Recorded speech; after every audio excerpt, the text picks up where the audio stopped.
La revue de presse africaine tout de suite. C'est avec vous Frédéric Couteau, bonjour. Bonjour Andréane, bonjour à tous. À la une, Frédéric, le verrouillage électoral au Cameroun et en Côte d'Ivoire. Et de 4 pour l'un et de 8 pour l'autre. 4e mandat pour Alassane Ouattara en Côte d'Ivoire et 8e pour Paul Biya au Cameroun. L'un à 83 ans, l'autre 92. Et dans les deux cas, le scrutin présidentiel était quasiment joué d'avance. On commence par la Côte d'Ivoire. En effet, relève le monde d'Afrique. Jamais Alassane Ouattara n'aura traversé une élection avec aussi peu d'obstacles. Jamais il n'a soulevé aussi peu d'enthousiasme. Durant la journée de vote, les bureaux étaient vides dans de nombreuses localités, tant le match semblait plié d'avance. Le taux de participation atteint à peine les 50%, un chiffre qui, selon l'opposition, interroge sur la légitimité du président. Car une fois encore, souligne Le Monde Afrique, seuls des petits candidats sans réel poids politique faisaient face à la puissante et riche machine du parti au pouvoir, le RHDP. Aucun de ses principaux adversaires n'avait été autorisé en effet à se présenter au scrutin présidentiel. Au Cameroun, Paul Biya n'a été élu qu'avec un peu plus de 53% des suffrages. Son principal rival, Issa Chiroma Bakary, candidat du Front du Changement démocratique, conteste fermement ces résultats officiels, relève Afrique.com. Selon lui, son équipe aurait compilé des procès-verbaux démontrant une victoire nette de l'opposition avec près de 55% des voix. Il dénonce un système électoral entièrement verrouillé par le régime, évoquant des bourrages d'urnes, des intimidations d'électeurs et des coupures d'Internet dans certaines zones rurales. Commentaire de Le Djeli en Guinée. Ces deux scrutins rappellent que la démocratie, lorsqu'elle se réduit à une simple mécanique électorale, perd tout son sens. Oui, ni la liberté de choix, ni l'alternance, ni la redevabilité ne sont garanties. L'Afrique continue de donner l'image d'un continent où l'élection sert davantage à perpétuer le pouvoir qu'à le légitimer. Cameroun et Côte d'Ivoire offrent ainsi l'illustration parfaite de cette illusion démocratique, pointe encore le site d'information guinéen. Des urnes bien surveillées, des chiffres bien alignés et un peuple tenu à distance du vrai pouvoir. En somme, deux États qui, sous couvert de démocratie, perpétuent un système verrouillé, celui d'une légitimité électorale sans véritable consentement populaire. Pour aujourd'hui, au Faso, ces deux scrutins représentent les derniers spasmes d'un système révolu. En Côte d'Ivoire, comme au Cameroun, se joue en vérité la gestation forcée d'un changement générationnel. Le quinquennat de Ouattara et le septennat de Biya sont la der des der, pour ne pas dire les mandats de trop.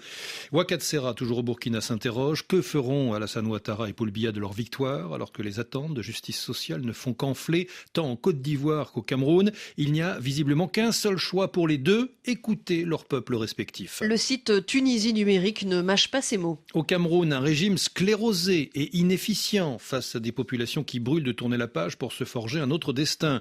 Biya repart alors que tout le monde le sait malade, même si le bâton de la loi interdit de l'évoquer publiquement. En Côte d'Ivoire, on n'est pas loin du même désenchantement démocratique, poursuit le site tunisien. Le mandat de trop, c'est un funeste piège que les dirigeants africains, même les plus brillants, évitent rarement, hélas, alors que la jeunesse, comme partout dans le monde, aspire à une autre chose.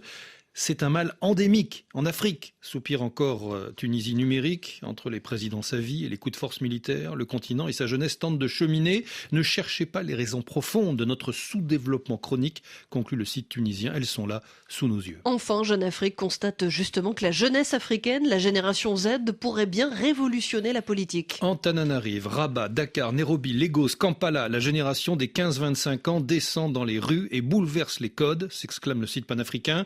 Ultra connectée, désabusée, sans peur et particulièrement impatiente. Cette jeunesse, qui représente 60% de la population du continent, cette jeunesse refuse ces conditions de vie, rejette l'ensemble des partis et exige des comptes. Cette génération ira-t-elle plus loin que celles qui l'ont précédée? Frédéric Couteau, dans une demi-heure, vous revenez pour la revue de presse internationale. À la une, l'affaire Brigitte Macron. Oui, depuis hier à Paris sont jugées 10 personnes pour harcèlement en ligne à l'encontre de Brigitte Macron. Les prévenus ont propagé sur Internet la rumeur selon laquelle l'épouse du président français serait un homme. La presse s'interroge, nous le verrons, comment arrêter une théorie du complot. On en parle tout à l'heure à 8h15, heure de Paris, avec vous, Frédéric Couteau. Éditorial Afrique 2050. Pourquoi la résistance doit commencer maintenant? Écrit et lu par Jacques Roget. Afrique 2050 Radio. Voix ici Afrique 2050. La voix de la vérité. L'écho de la liberté. Ce soir, un appel du cœur de la Côte d'Ivoire. Pourquoi la résistance doit commencer maintenant? Ce n'est plus une question de politique. C'est une question de survie. La Côte d'Ivoire ne peut plus vivre sous un régime bâti sur la peur, le mensonge et la division ethnique. Un régime qui gouverne par la force et non par la loi. Un régime sans honneur, sans légitimité.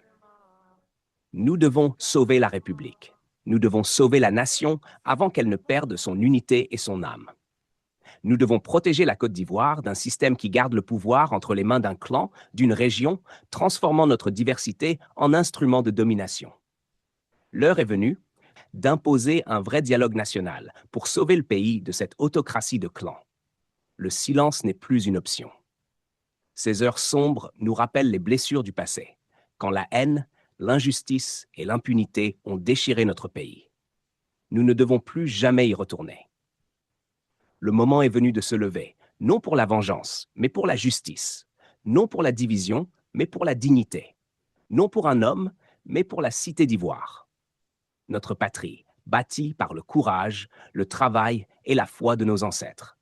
Car l'histoire nous regarde, et elle se souviendra de ceux qui ont choisi le silence et de ceux qui ont choisi le courage. Ici, Afrique 2050, restez debout, dites la vérité, et ne laissez jamais mourir l'âme de la nation. Il n'y aura pas d'exclusion de candidats, car c'est ce qui provoque des tensions. Oui, le temps de l'exclusion est terminé. Ceux qui excluent les candidats pour pouvoir rester au pouvoir, ce n'est pas mon genre. Je suis pour la démocratie. Et tout le monde pourra être candidat. Et les Ivoiriens choisiront le candidat à même de répondre au mieux à leurs préoccupations. Donc arrêtons de faire peur aux Ivoiriens par des langages vraiment irresponsables, et je dirais même irrespectueux, parce que c'est croire que les Ivoiriens ont oublié ce qui s'est passé en 2010. Mais voyez-vous, nous n'avons pas oublié ce qui s'est passé en 2010. Nous n'interdisons pas pour autant d'agir. Pacifiquement, courageusement et tous ensemble, nous allons reconquérir notre démocratie.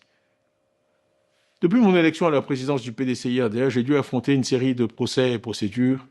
Il semble que nous allions vers de nouvelles procédures me concernant, selon lesquelles j'aurais lancé un appel à l'insurrection le 18 octobre.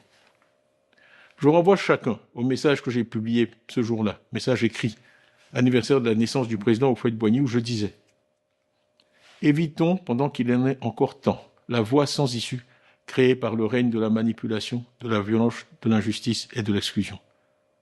Jamais il n'est trop tard pour dialoguer, la paix est encore possible. Agissons maintenant, le monde nous regarde, l'histoire nous jugera.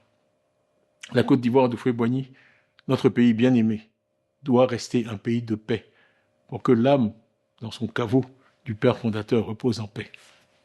Que la paix soit dans nos cœurs. Voilà ce que je disais le 18 octobre.